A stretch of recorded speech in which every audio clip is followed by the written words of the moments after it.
ভেন্ডি প্রিয় বন্ধুদের জন্য ভেন্ডি দিয়ে একটা নিরামিষ রেসিপি আপনাদের সাথে শেয়ার করলাম। এই নিরামিষ রেসিপি একবার খেলে সারা বছর মুখে লেগে থাকবে। নমস্কার বন্ধুরা, সুপ্রিয়া কিচেনে আবারও আপনাদের সবাইকে স্বাগত জানাই। ভেন্ডি এমন একটা সবজি সবাই খুব পছন্দের। তো আজকে আমি এই ভেন্ডি দিয়েই খুব সহজভাবে একটা নিরামিষ রেসিপি আপনাদের সাথে শেয়ার করব। তো প্লিজ বন্ধুরা, আপনারা পুরো ভিডিওটা না কেটে প্রথমের থেকে শেষ পর্যন্ত দেখবেন। আশা করছি আপনাদের ভালো লাগবে। এখানে আমি প্রায় 300 মতো ভেন্ডি নিয়েছি।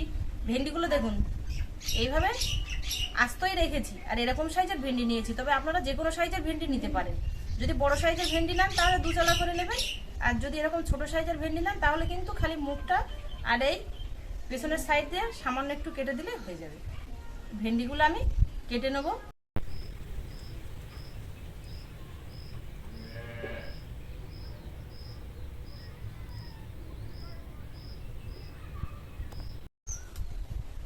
ছোট সাইজের ভেন্ডি তো তাই খালি এরকম মাথাগুলোই আর পেছন সাইডের দিকে একটু কেটে নিলেই হয়ে যাবে। ভেন্ডিগুলো সব কেটে নিয়েছি। এবার এখানে নিয়েছি কাঁচা লঙ্কা, আদা আর একটা টমেটো, এগুলো কেটে নেব।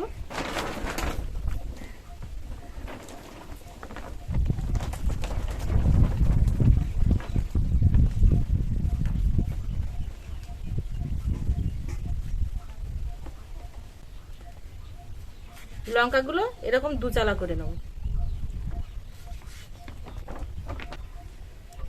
আদাটা একদম কুচি কুচি করে কেটে নেব, যেরকম গ্রেট করার মতো হয় ঠিক সেরকমই কুচি কুচি করে কেটে নেব।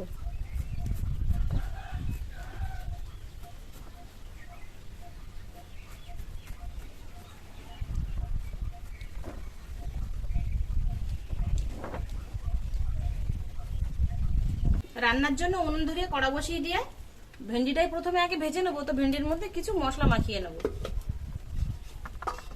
লবণ, হলুদ গুঁড়ো, কাশ্মীরি লঙ্কার গুঁড়ো একটু কালার আসার জন্য, আর দিয়ে দেবো 3 চামচ বেসন।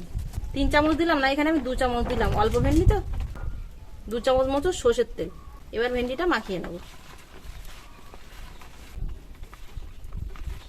গরম কড়ায় সর্ষের তেল দিয়ে দেবো ভেন্ডি ভাজার জন্য। তেলটা ধোঁয়াটা গরম হয়ে গেছে, এবার ভেন্ডিগুলো দিয়ে ভেজে নেব।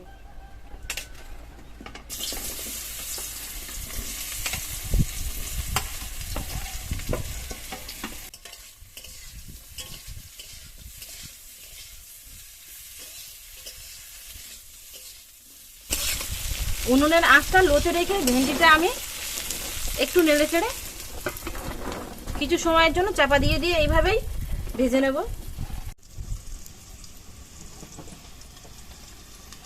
এখানে আমি হাফ বাটি টক দই নিয়েছি ফেটানো। এর মধ্যে হাফ চামচ হলুদ গুঁড়ো, হাফ চামচ জিরের গুঁড়ো, হাফ চামচ ধনের গুঁড়ো, 1 চামচ লবণ, হাফ চামচ লাল লঙ্কার গুঁড়ো, কাশ্মীরি লঙ্কার গুঁড়ো 1 চামচ। সবকিছু দিয়ে দইটাকে আরো ভালো করে ফাটিয়ে নেব।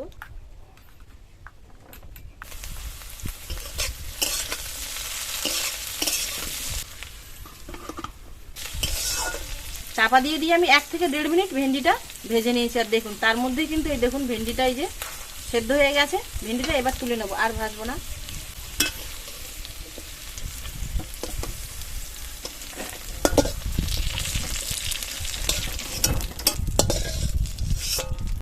এই তেলের মধ্যে আর 1 চামচ পরিমাণ তেল দিয়ে দেবো।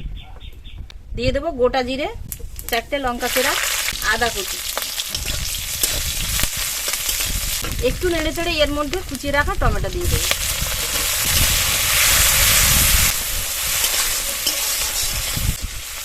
সবকিছু দেখুন এরকম হালকা একটু ভাজা ভাজা হয়ে গেছে।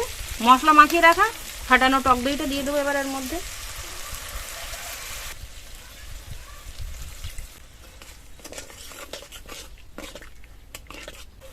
ঝোলটা ফুটে উঠলেই এর মধ্যে দিয়ে দেবো 1 চামচ পরিমাণ চিনি, স্বাদের ব্যালেন্সটা ঠিক রাখার জন্য।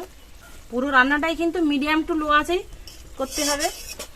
মশলাটা কষিয়ে নিয়েছি, দেখুন এই যে মশলার ওপর দিয়ে দেখুন এই যে তেল ছাড়ছে, ভাসছে হালকা হালকা। এবার এর মধ্যে ভেজে রাখা ভেন্ডিগুলো দিয়ে দেবো।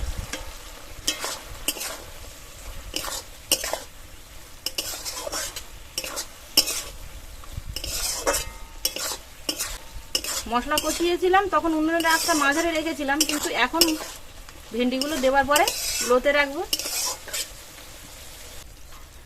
লো আঁচে চাপা দিয়ে দিয়ে 1 থেকে 1.5 মিনিট রান্না করে নেব।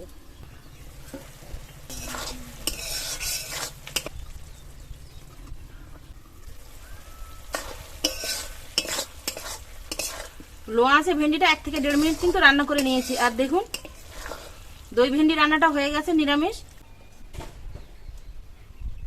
নামিয়ে নিয়ে ভেন্ডির মধ্যে আরো কিছু মশলা দেবো, সেই জন্য আমি আরেকটা কড়া বসিয়ে দেবো। কড়ার মধ্যে 2 চামচ পরিমাণ ঘি দিয়ে দেবো। গরম ঘিয়ের মধ্যে দিয়ে দেবো এখানে আমি 7-8টা কাজু নিয়েছি, আর নিয়েছি কিশমিশ। আর কাজুগুলো কিন্তু এরকম 2 চালা করে নিয়েছি, তো আপনারা আস্তেও নিতে পারেন।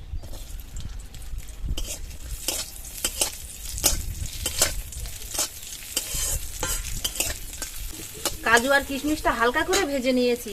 এবার এখানে আমি কিছু গোটা মশলা নিয়েছি, একটু আদা গুঁড়ো করে নিয়েছি, মৌরি, জিরে আর ধনে, এগুলো এই ঘিয়ের মধ্যে দিয়ে দেবো।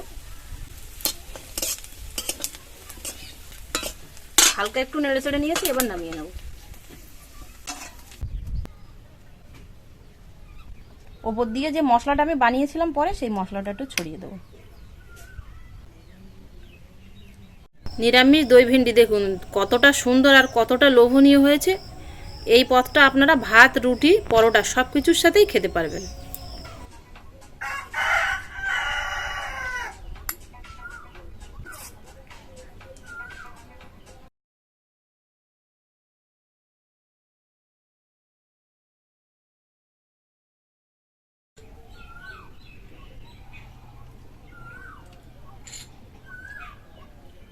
দারুণ হয়েছে কিন্তু এই যে দই ভিন্ডি নিরামিষ, তাই কি এই দই ভিন্ডি ভালো ভালো মাছ মাংসকেও হার মানিয়ে দেবে। সত্যি বন্ধুরা আমার মুখে তো দারুণ হয়েছে। তো আপনারা কিন্তু একবার বাড়িতে বানিয়ে খেয়ে দেখবেন, আশা করছি আপনাদেরও ভালো লাগবে। আর যদি ভালো লাগে তাহলে প্লিজ প্লিজ বন্ধুরা চ্যানেলটিকে বেল আইকন সঙ্গে সাবস্ক্রাইব করে আর আপনাদের বন্ধুদের কাছে প্রচুর প্রচুর শেয়ার করবেন। আর এতক্ষণ আমার সঙ্গে থাকার জন্য আপনাদের অনেক অনেক ধন্যবাদ। আবারও দেখা হচ্ছে আপনাদের সাথে পরের নতুন কোনো রেসিপিতে। ততক্ষণ আপনারা সবাই ভালো থাকবেন আর সুস্থ থাকবেন।